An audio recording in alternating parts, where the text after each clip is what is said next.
I stared at the frozen turkey sitting on the counter. It was a 20-pound bird rock, hard, sweating slightly in the frigid kitchen air. The heating system had been acting up all week, but my parents said they'd call someone after the holidays. My breath puffed in little white clouds in front of my face. My phone lit up on the counter, vibrating against the marble. A group chat notification. Mom created group holiday bliss. A photo loaded. My mother Susan holding a champagne flute, beaming. Next to her, my father Jeffrey looking relaxed in a linen shirt. And in the background, my twin sisters Ashley and Jessica already wearing oversized sunglasses, clinking glasses in what was clearly a first-class cabin. The caption read, "Finally some peace." Then a text message followed, simple and efficient. "Boarding now, see you in 10 days. House alarm is set, don't wait up." I looked back at the turkey. I was 13 years old. I didn't know how to cook a turkey. I didn't know how to fix a furnace. And apparently I wasn't worth a plane ticket. I didn't cry. I didn't text back asking why. I just stood there in the cold, realizing that family was a word they used when it was convenient, and right now I wasn't. Drop a comment and let me know where you're listening from and what time it is for you right now. I'd love to know who's part of our community. The silence in the house was heavy, like a physical weight pressing against my eardrums. I couldn't cook the turkey, so I found a frozen burrito in the back of the freezer. It was old, the wrapper coated in frost, but it was calories. I put it in the microwave and pressed the button. The hum of the machine was the only sign of life in the entire house. Then with a sharp pop, the hum died. The little yellow light on the display vanished. The refrigerator motor shuddered and stopped. The power was out. I stood in the sudden absolute darkness of the kitchen. The cold, which had been creeping in from the edges of the room, now seemed to rush forward to claim the space. My breath was invisible now, lost in the black. I didn't scream. I didn't panic. I just calculated. I had a coat. I had blankets. I could survive the night if I stayed in one room. That was when the light swept across the kitchen window. Twin beams of high-intensity white light cut through the darkness, illuminating the dust motes dancing in the freezing air. A car was pulling into the driveway. For a second, a pathetic, childish part of me thought they had come back. That they had realized they couldn't leave a 13-year-old alone for 10 days. I ran to the window. It wasn't my parents' sedan. It was a massive matte black SUV idling like a predator at the gate. A man stepped out. He was tall, wearing a heavy wool coat that looked like it cost more than the car my mother drove. He didn't rush. He walked to the front door with the steady, inevitable pace of a man who owned the ground he walked on. The doorbell didn't ring, no power, but the heavy knock echoed through the foyer. I opened the door. I knew who he was, though I had only seen him in hushed conversations at funerals or in the background of old photo albums. Uncle Robert. The black sheep, the billionaire industrialist my father called soulless and my mother called dangerous. He didn't say hello. He didn't offer a hug or a platitude. He looked at me, taking in my shivering frame, the dark house, and the frozen breath in the air. Then he looked past me into the black void of the hallway. "They set the security alarm," he said, his voice like gravel, "but they didn't set up the auto-pay for the electric bill." He stepped inside, not waiting for an invitation. He pulled a leather glove off his hand and checked his watch. "Uncle Robert," I whispered. He looked down at me. His eyes were cold, gray, and completely devoid of pity. They were analytical. He was assessing a problem. "Pack a bag, Alyssa," he said. "Essentials only. You are not staying in a museum." "Where are we going?" "Away from here." I ran upstairs. I didn't pack toys. I didn't pack the photo of my family that sat on my nightstand. I packed clothes, my school books, and my laptop. It took me 4 minutes.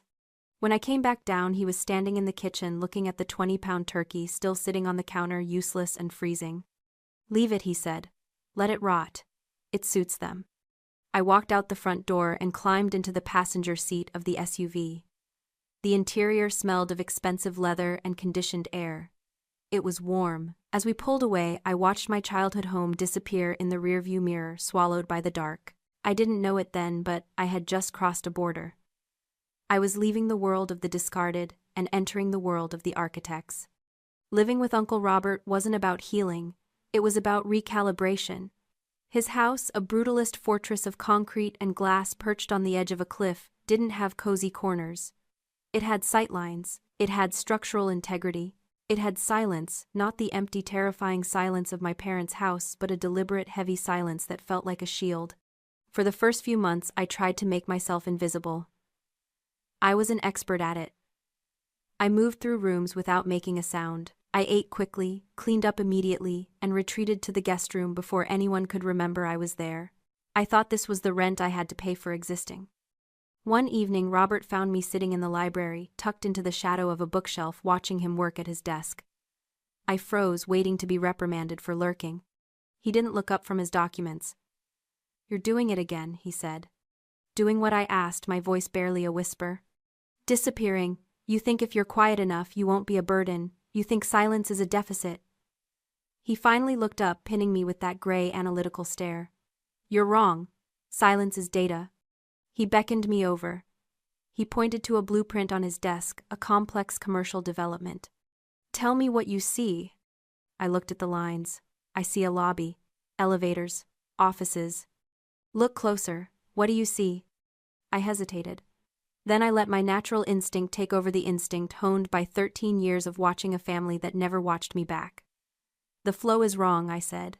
"The reception desk faces the window, so the receptionist will be blinded by the afternoon sun. The elevators are too far from the main entrance, so people will congregate in the middle and block the flow. It's inefficient." Robert smiled. It was a terrifying, sharp thing. "Exactly. You see the flaws because you spend your life in the background watching how people move. Your family ignored you, Alyssa. They treated you like furniture. But while they were busy posing for photos, you were studying the room. You noticed the cracks in the foundation while they were admiring the paint." That was the moment the narrative shifted. He didn't offer me pity for being the forgotten child. He offered me a job description. The gift of the shadow, he called it. The ability to see the truth, because no one thinks you're important enough to hide it from. "You don't talk, Alyssa," he told me. "You watch. That isn't weakness. That is dangerous. That is power." From that day on, my education began.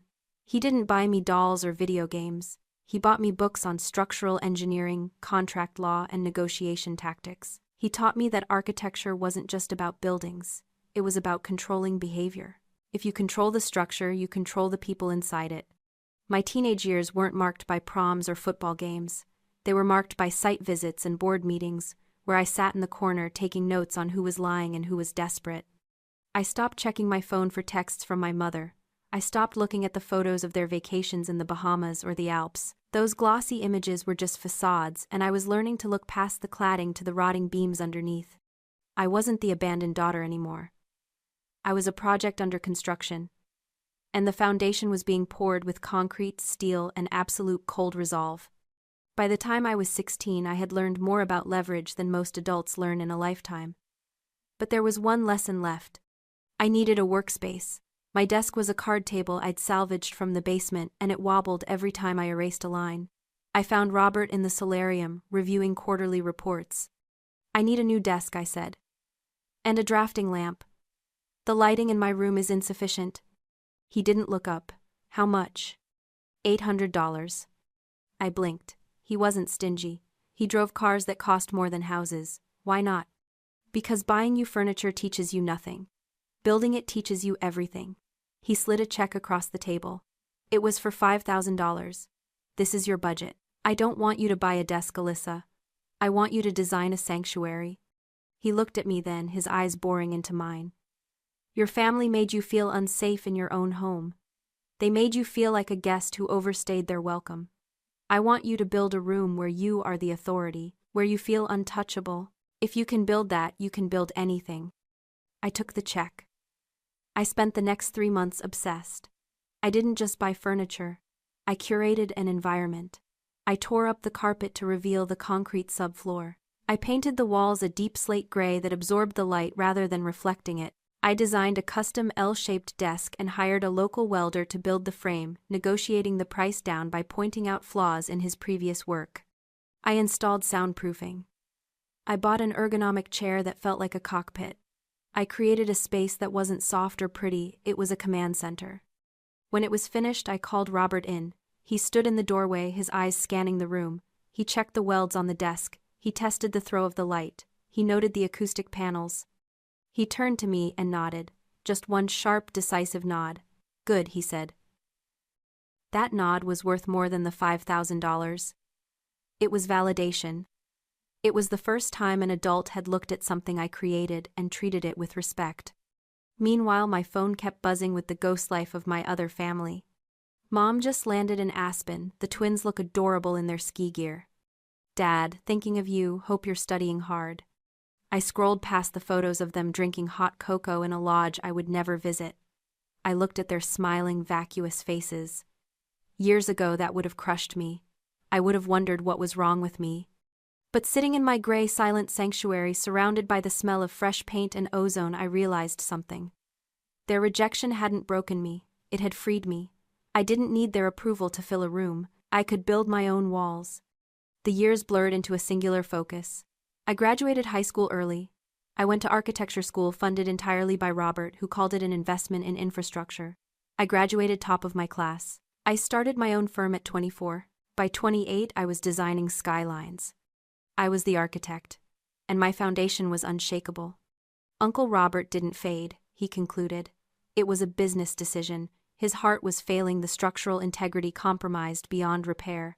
He refused the hospital. He chose the master bedroom overlooking the ocean where he could monitor the tides.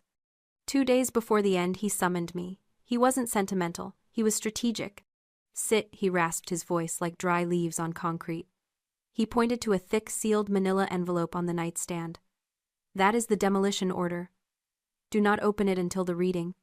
I won't. They will come back, Alyssa. The moment the heart monitor flatlines, they will smell the money. They think I am their ATM. They think you are the janitor. He gripped my wrist, his strength surprising me. Don't let them in. Not into your head. Not into this house. He died on a Tuesday morning efficiently between the hours of 4 and 5 a.m. I didn't cry then.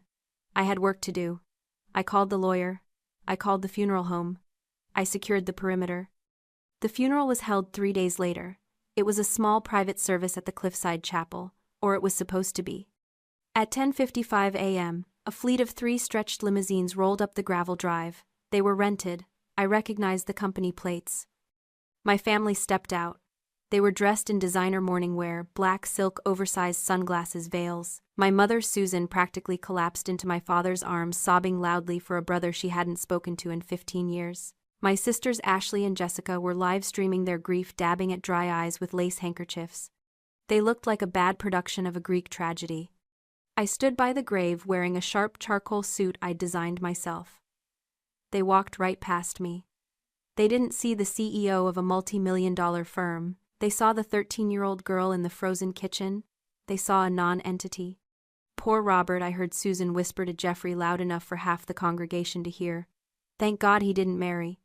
The estate should cover the bankruptcy and the renovations on the summer house. They weren't mourning. They were calculating. After the service, they cornered me near the hearse. They didn't hug me. They didn't ask how I was.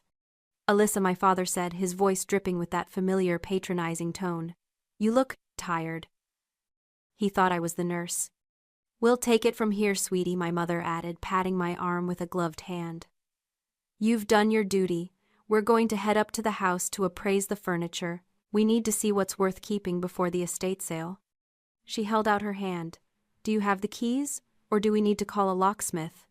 I looked at them, and suddenly the architecture of their cruelty made perfect sense. For them to be the Golden family, they needed a failure. They needed me to be the broken, abandoned niece who scrubbed the floors. If they acknowledged that I was the one in power, that I was the architect, their entire self-image would collapse. They needed me to be small so they could feel big. They weren't just vultures.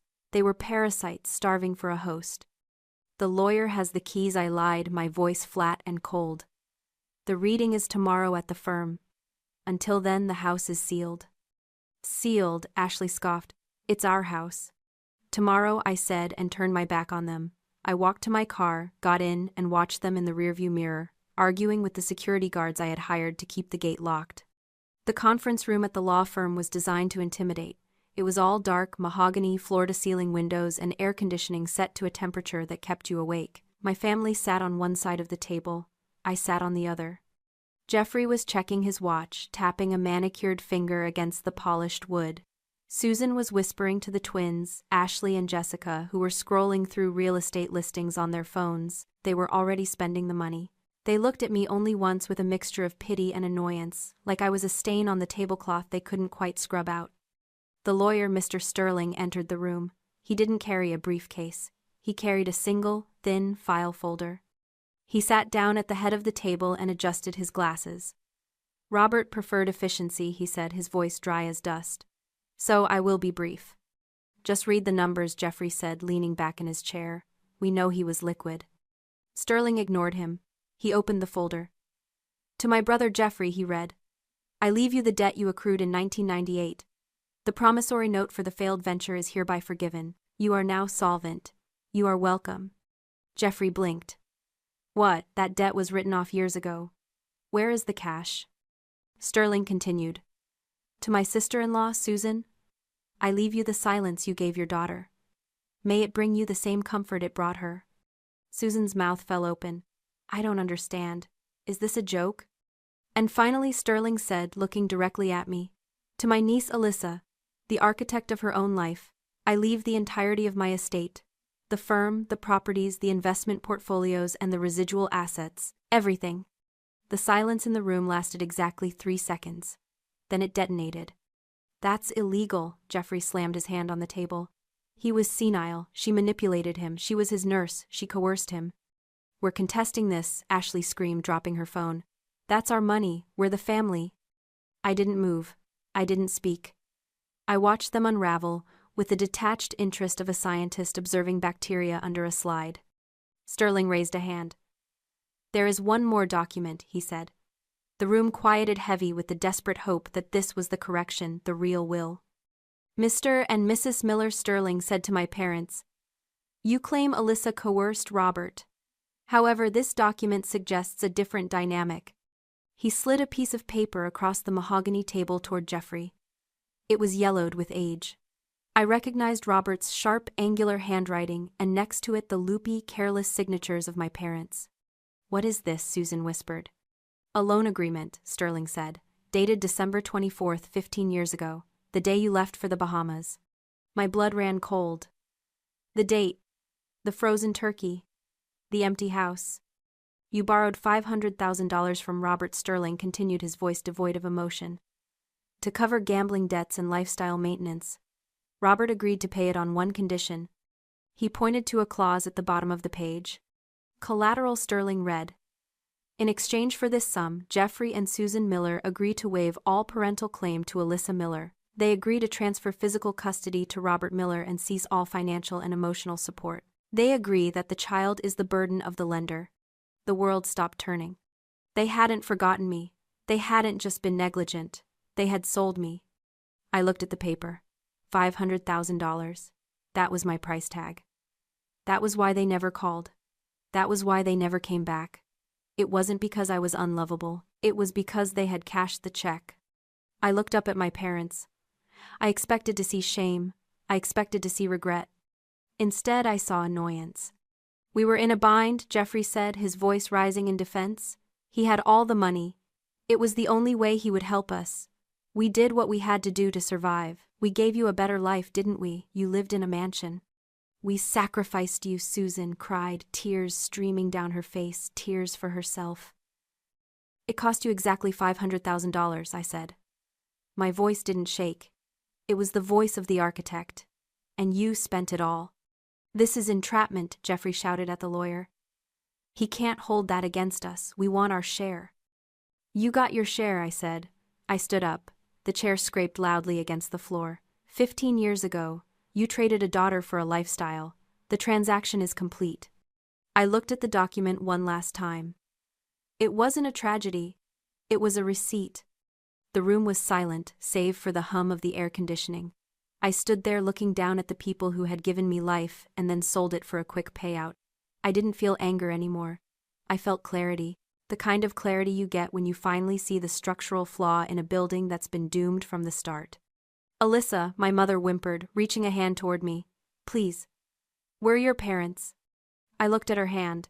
It was trembling, not with love but with the desperate realization that the ATM was closed. No, I said, you're borrowers. And your credit is no good here. I turned and walked out of the conference room. I didn't look back. I walked through the lobby of the law firm, past the receptionist, who nodded respectfully, and out into the bright, blinding sunlight of the parking lot. I got into my car and drove. I drove past the city limits, past the suburbs where families were living lives I would never understand, and up the winding coastal road to the cliffside house. My house. When I arrived, the gate was open. Security was escorting a familiar black sedan off the property. My parents. They had come straight here hoping to. What beg steal break in? I stopped my car in the driveway and got out. Jeffrey saw me. He rolled down his window, his face twisted with rage. You ungrateful little... Get off my property, I said. My voice was calm. It carried over the sound of the ocean below. Or I will have you arrested for trespassing. This isn't over, he screamed as the security guard waved him forward. We'll sue, we'll take everything. You already took everything, I said. And you spent it. Now get out. I watched them drive away, their taillights disappearing around the bend. Then I turned back to the house. The brutalist concrete structure rose against the sky, stark and unyielding. It wasn't warm, it wasn't fuzzy. But it was strong. I walked inside and closed the heavy front door. I turned the lock. Click. It was the most satisfying sound I had ever heard. I walked to the kitchen, opened my laptop and logged into my contacts. Susan Miller. Delete. Jeffrey Miller. Delete. Ashley Miller. Delete. Jessica Miller. Delete. One by one, I erased them. I blocked their numbers. I filtered their emails to trash. I dismantled the connection with the same precision I used to draft blueprints. I closed the laptop. The house was silent. The table in the dining room, the massive mahogany table where Robert had taught me how to negotiate, how to plan, how to win, was empty. It was perfect. Have you ever had to build your own family from scratch? Share your story in the comments. And if you believe in the power of walking away, hit that like button.